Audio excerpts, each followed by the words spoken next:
Bonjour à toutes et à tous, c'est Pascal, coach Régénère, et je suis très heureux de vous retrouver pour le premier épisode de notre toute nouvelle série, Le corps est génial.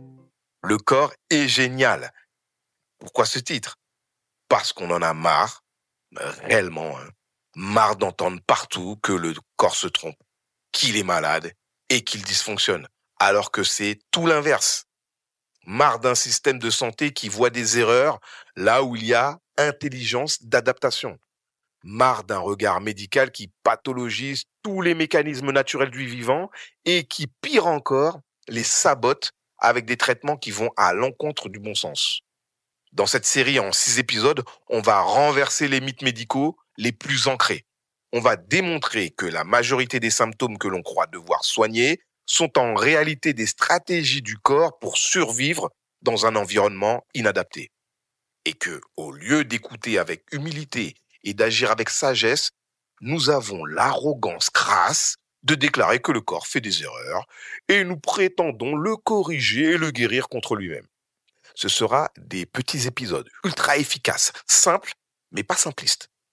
Et je peux vous assurer que ce minimum de connaissances que vous allez acquérir ici, la plupart des grands pontes en Porsche Cayenne, petit hommage à Titi, ceux qui ont la référence, la plupart des grands pontes en Porsche Cayenne ne l'ont même pas. Et pourtant, avec ça, vous serez plus lucide, plus brillant, plus juste que bien des soi-disant experts. Parce qu'ils se trompent dès le départ. Quand on a de la MERDE dans les yeux, on voit de la MERDE partout.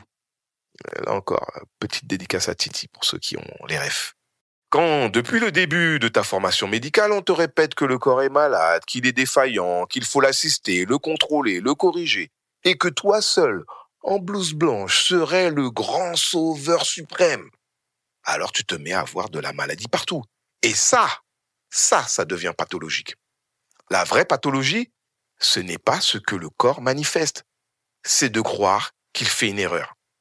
La vérité, c'est que le corps ne cherche jamais à nuire. Il s'adapte, il compense, il bricole, ajuste, contourne pour survivre malgré nos choix aberrants, malgré notre mode de vie artificiel, malgré notre aveuglement volontaire et notre surdité chronique à ces messages. Ce qu'on appelle maladie, ce sont souvent les cris du corps qui tentent de rester en vie dans un monde qui ne respecte rien du vivant. Et tant qu'on n'aura pas inversé ce regard, toutes nos approches thérapeutiques resteront destructrices, même quand elles prétendent être naturelles. Alors, en vrac les thèmes, en sachant que ça peut évoluer en fonction de vos retours aussi. Résistance à l'insuline, hypertension, cholestérol élevé, inflammation, douleurs articulaires chroniques, burn-out et dépression. Tous ces soi-disant problèmes ne sont souvent pas des erreurs, mais des réponses intelligentes, des plans B du corps pour éviter un crash majeur. Alors, commençons par un exemple phare, la résistance à l'insuline. Dès qu'on parle d'insuline, on pense diabète, sucre, piqûre.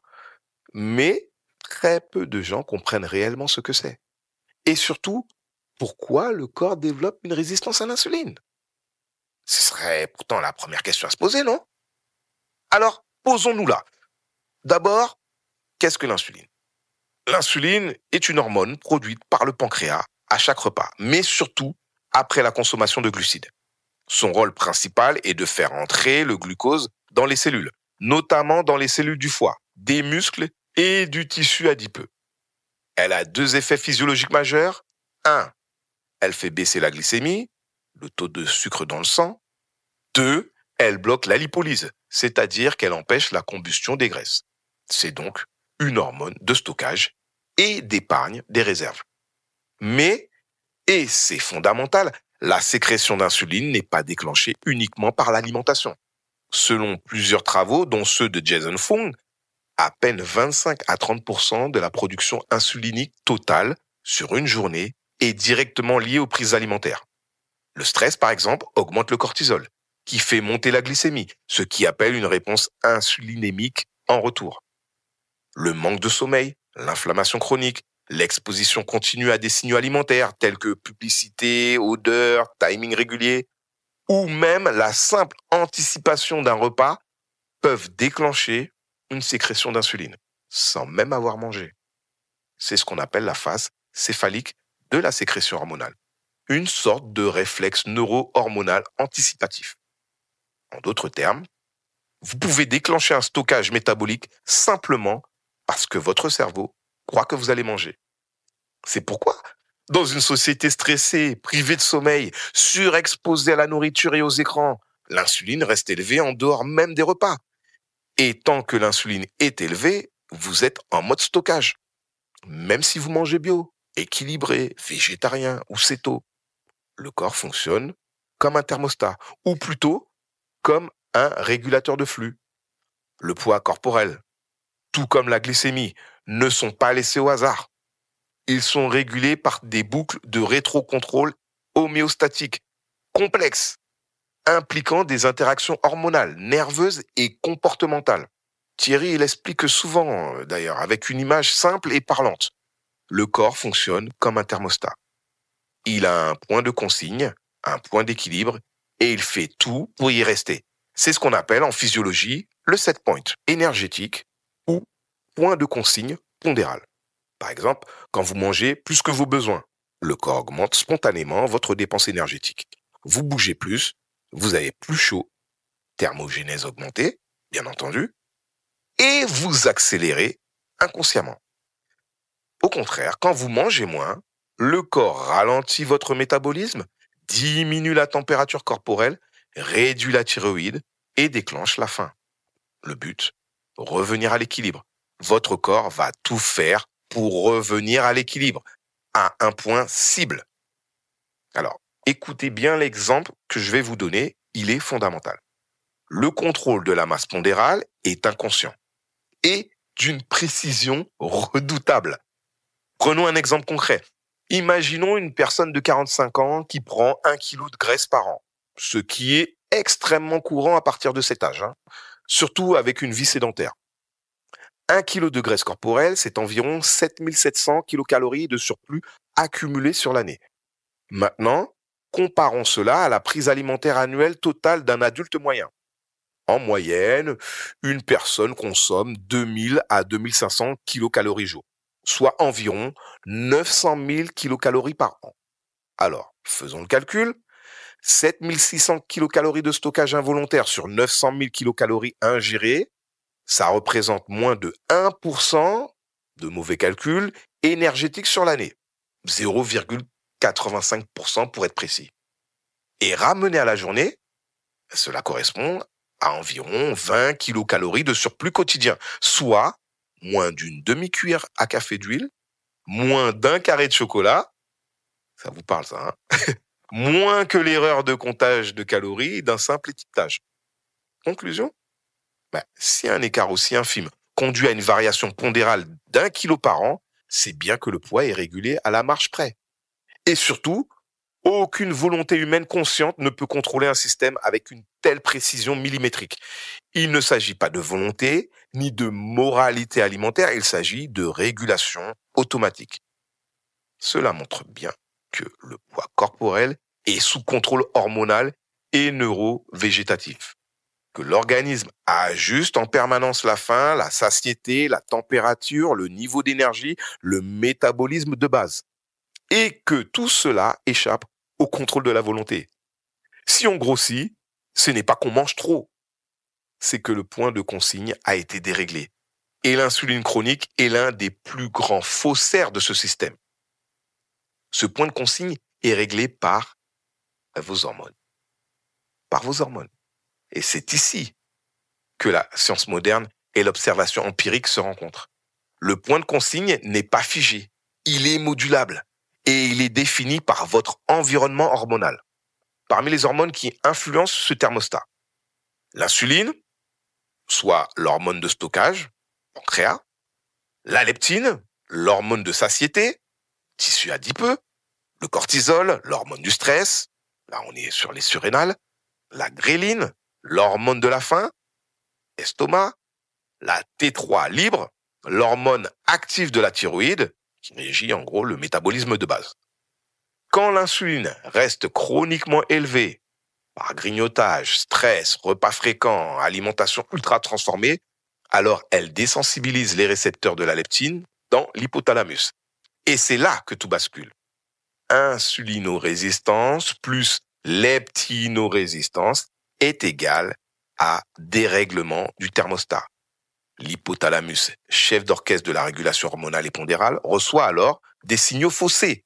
Il croit qu'il n'y a pas assez de réserve alors qu'il y en a trop. Il déclenche la faim, diminue la température corporelle, freine le métabolisme et bloque la lipolyse. En conséquence, le corps définit un nouveau point de consigne, plus élevé, et il défendra ce nouveau point comme s'il s'agissait du bon. Même si vous mangez moins, même si vous faites du sport, et c'est bien pourquoi la majorité des régimes échouent. Le corps fait tout pour revenir au point de consigne hormonalement redéfini. Plusieurs études célèbres ont démontré ce mécanisme. L'étude de Kevin Hall sur les anciens candidats de l'émission The Biggest Loser en 2016. 6 ans après avoir perdu du poids, la plupart ont repris du poids et leur métabolisme de base est resté très bas, malgré une reprise calorique normale. Pourquoi ? Parce que le point de consigne était resté élevé et que le corps avait activé une forme de réserve défensive. Ce n'est pas un manque de volonté, c'est une adaptation hormonale. L'insuline chronique, ennemi numéro 1 du thermostat. Bon, le facteur principal qui dérègle ce point de consigne, selon Jason Fung toujours, Thierry Casasnovas et de nombreux chercheurs en endocrinologie, c'est l'hyperinsulinisme chronique. L'insuline élevée verrouille le corps en mode stockage. Elle empêche la combustion des graisses, rend les cellules insensibles aux autres hormones de régulation et impose un poids plus élevé comme norme. Et tant qu'on ne baisse pas durablement l'insuline, il est quasiment impossible de perdre du poids durablement, car le corps considère cette perte comme un danger vital. Alors, que se passe-t-il quand l'insuline est trop souvent activée ? On en arrive au sujet du jour. Et c'est là que le drame commence. Mais comprenez bien une chose, pour pouvoir vous expliquer clairement ce qui est en jeu, il fallait un minimum de connaissances physiologiques objectives. Un minimum que nous n'avons généralement pas, et c'est justement ce vide qui permet à des vendeurs de pilules de détruire notre santé, avec la bénédiction de l'État et l'argent public, le nôtre. Un minimum, sans lequel des laboratoires s'enrichissent grassement sur votre mal-être. Votre connaissance, c'est leur cauchemar. Et si vous demandez encore pourquoi Thierry a été à ce point violenté par le système, et pourquoi il a été à la fois stigmatisé, harcelé, calomnié, bloqué judiciairement, alors je vous le dis franchement, ce n'est pas parce qu'il y a eu des victimes. On entend toujours la liste, on entend toujours les noms. Ce n'est pas parce qu'il a fait du mal. C'est pour avoir tenté de vous transmettre la connaissance. Et ça, le système de la maladie, de la délégation, de la soumission, déteste ça. Un peuple connaissant son corps, un peuple autonome dans ses choix, un peuple qui n'a plus besoin de maître, ça fait peur. Alors oui, Thierry a été stoppé. Du moins, provisoirement, car je le connais, le Titi. À chaque fois qu'il fait une pause, c'est pour revenir encore plus fort. Alors préparez-vous, ça va zouker. En attendant, insurgez-vous, formez-vous. Et d'ailleurs, c'est exactement ce qu'on va faire ensemble tout cet été. Donc, revenons à votre insuline. À force de manger trop souvent, surtout des aliments à indice glycémique élevé, type pain, céréales, jus de fruits, snacks sucrés, féculents raffinés, à force, on sollicite en permanence la production d'insuline. Et les conséquences sont que les cellules saturent de glucose, elles refusent d'en prendre plus et elles baissent leur sensibilité à l'insuline pour se protéger. C'est ça, la résistance à l'insuline. Les cellules résistent à l'insuline parce qu'elles sont déjà gavées de sucre. Comprenez bien, c'est une stratégie de survie, pas une erreur, pas un problème et surtout pas une maladie. C'est une stratégie de survie cellulaire. Pourquoi ? Parce que du glucose en excès dans la cellule, c'est le début de l'enfer métabolique. Une véritable tempête intérieure qui prépare le terrain à toutes les pathologies dégénératives. Et voici pourquoi. Stress oxydatif mitochondrial. Lorsque trop de glucose entre dans la cellule, les mitochondries, centrales énergétiques, sont inondées de substrats et produisent une surcharge d'ATP. Ne pouvant suivre la cadence, elle génère un excès d'électrons libres qui perturbe la chaîne respiratoire, provoquant un stress oxydatif massif, destructeur pour les membranes cellulaires et les enzymes. Pourquoi encore? Glycation des protéines. L'excès de glucose dans le cytoplasme se lie spontanément aux protéines, sans l'intervention d'enzymes, formant ainsi des produits de glycation avancée, dits AGES. Ces molécules rigides et inflammatoires altèrent la structure des protéines, des enzymes, des récepteurs, du collagène, accélérant le vieillissement cellulaire, la perte d'élasticité des tissus et les complications vasculaires. Encore une autre, l'inflammation chronique de bas grade. Le glucose intracellulaire excédentaire perturbe l'équilibre redox, active les voies pro-inflammatoires comme NF-κB, stimule les macrophages et entraîne la libération de cytokines inflammatoires, même en l'absence d'agression extérieure. Résultat, un état inflammatoire diffus, silencieux mais constant, à la base des maladies auto-immunes, cardiovasculaires et neurodégénératives. Encore une autre, la production accrue de radicaux libres. L'oxydation excessive du glucose génère des sous-produits instables, comme le peroxyde d'hydrogène, l'anion superoxyde, le radical hydroxyle, qui attaque l'ADN, les lipides membranaires et les organites intracellulaires. Le système antioxydant est rapidement dépassé, aggravant encore le stress cellulaire. Allez, on continue la liste. Perturbation de l'ADN et des signaux intracellulaires. En gros, les radicaux libres et les dérivés de glycation peuvent altérer directement l'ADN nucléaire et mitochondrial, provoquant mutation, erreur de réplication et activation de gènes pro-inflammatoires ou pro-apoptotiques. Par ailleurs, l'excès de glucose dérègle les voies de signalisation comme, alors ça va pas vous parler de tous ces chiffres, mais pour les spécialistes, PI3K, AKT, AMPK, mTOR, désynchronisant le métabolisme cellulaire, la réparation, la croissance et la mort cellulaire programmée. En clair, mieux vaut du sucre dans le sang que du sucre dans une cellule déjà saturée. Mieux vaut du sucre dans le sang que du sucre dans une cellule déjà saturée. Parce qu'une cellule peut encore se protéger en refusant l'entrée du glucose. Je répète, une cellule peut encore se protéger en refusant l'entrée du glucose. Mais une fois intoxiquée de l'intérieur, elle se nécrose, s'enflamme ou dégénère. Et c'est tout l'organisme qui en paye le prix. Et que fait la médecine moderne? Elle force le corps. Elle prescrit de l'insuline exogène. Elle donne des médicaments qui amplifient encore la sécrétion naturelle d'insuline. Et le résultat? C'est une tragédie métabolique parfaitement évitable. Le sucre entre de force dans les cellules, même si elles n'en veulent plus. L'état métabolique s'aggrave. Un gros stockage massif, stress cellulaire, inflammation silencieuse. Les tissus s'enflamment, les membranes se rigidifient, le foie graisse, le muscle devient insulino-résistant, le pancréas surchauffe, les mitochondries s'éteignent peu à peu, étranglées par le trop-plein de substrat. Et au bout de la chaîne, c'est le pancréas qui s'effondre, incapable de suivre la cadence imposée. Mais ce qui est le plus absurde dans tout cela, c'est le critère retenu pour juger de la santé, la glycémie sanguine. C'est elle, et elle seule, qui devient l'indicateur suprême. Tant que le taux de sucre dans le sang est normalisé, oh, tout va bien, tout va bien. Du moins en apparence. Mais qu'est-ce qu'on ne voit pas? On ne voit rien de ce qui se passe dans les tissus, dans les cellules, au cœur du vivant.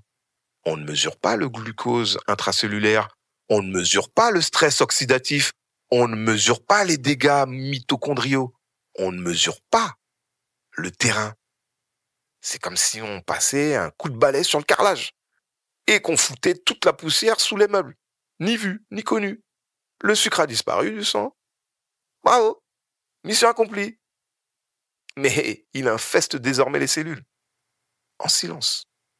En silence. Je sais, quelle blague sordide, hein? Quelle illusion dangereuse et surtout, quelle trahison de l'intelligence du corps. Oui, l'intelligence du corps. Et c'est pas juste moi qui le dis. Je vais vous donner un illustre exemple, c'est l'étude ACCORD, A-C-O-R-D, qui a été une sonnette d'alarme.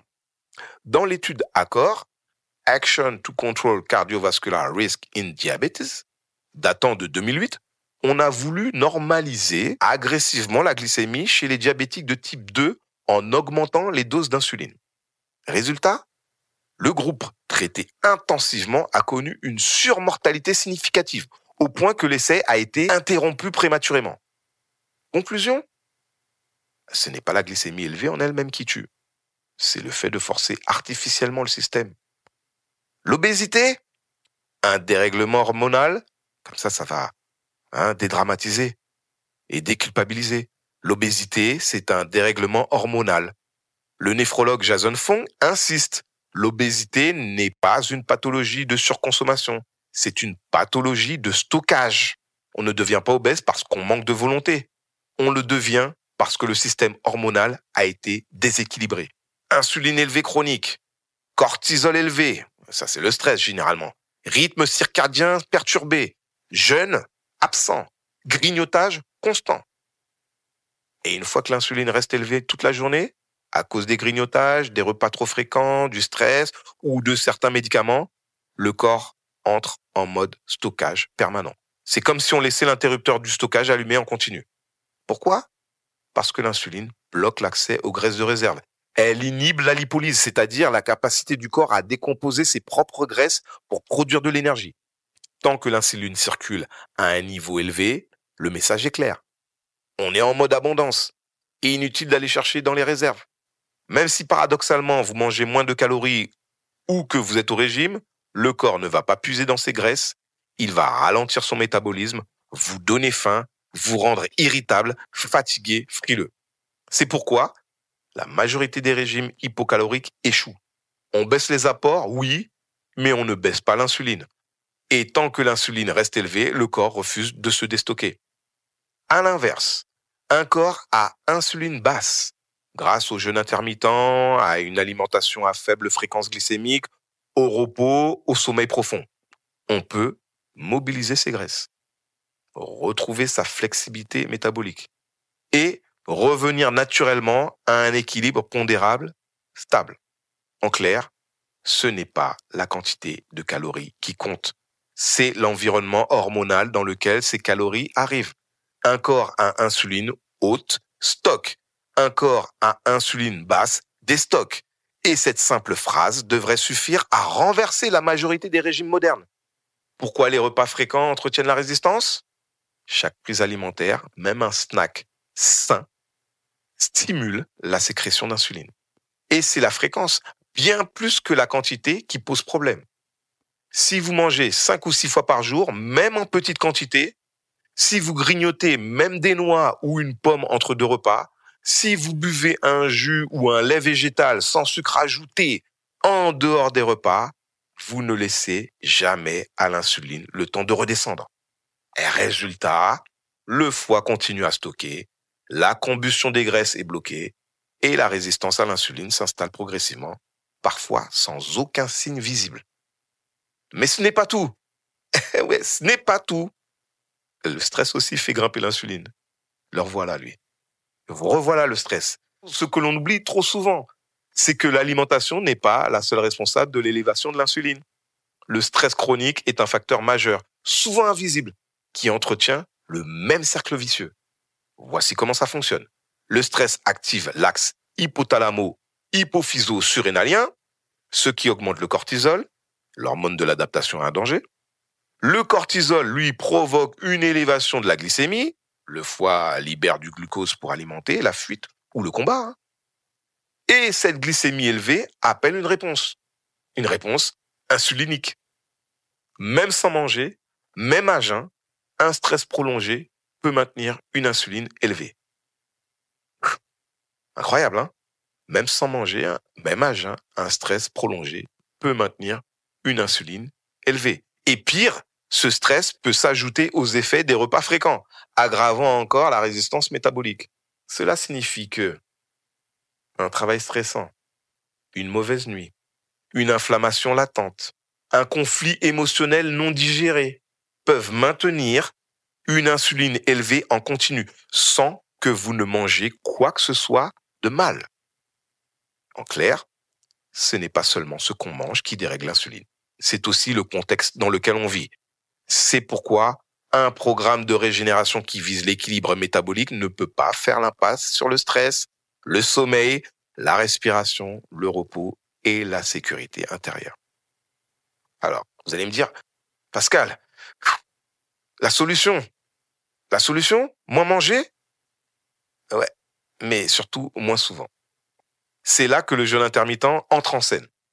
Une fenêtre alimentaire réduite, exemple 12 à 20 heures, 1 ou 2 repas par jour, aucune calorie entre les repas, déjà, cela permet de laisser l'insuline redescendre, de réactiver la lipolyse, d'inverser la résistance à l'insuline, de restaurer la santé métabolique.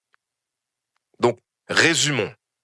La résistance à l'insuline n'est pas un problème à corriger, c'est un signal ou une alarme si vous préférez, et surtout, c'est une tentative de survie. Alors, voilà où nous en sommes. On a pris un mécanisme d'adaptation cellulaire intelligent, une tentative de protection du vivant contre un environnement devenu toxique, et on en a fait, je vous le donne en mille, une maladie. On a appris la résistance à l'insuline, qui est une stratégie de survie, et on a décidé qu'il fallait la casser. Et pour ça, on force l'insuline. On l'adopte, on l'injecte, on l'administre de l'extérieur comme si le corps était trop stupide pour savoir ce qu'il fait. Mais ce n'est pas le corps qui est bête, c'est notre manière de le regarder.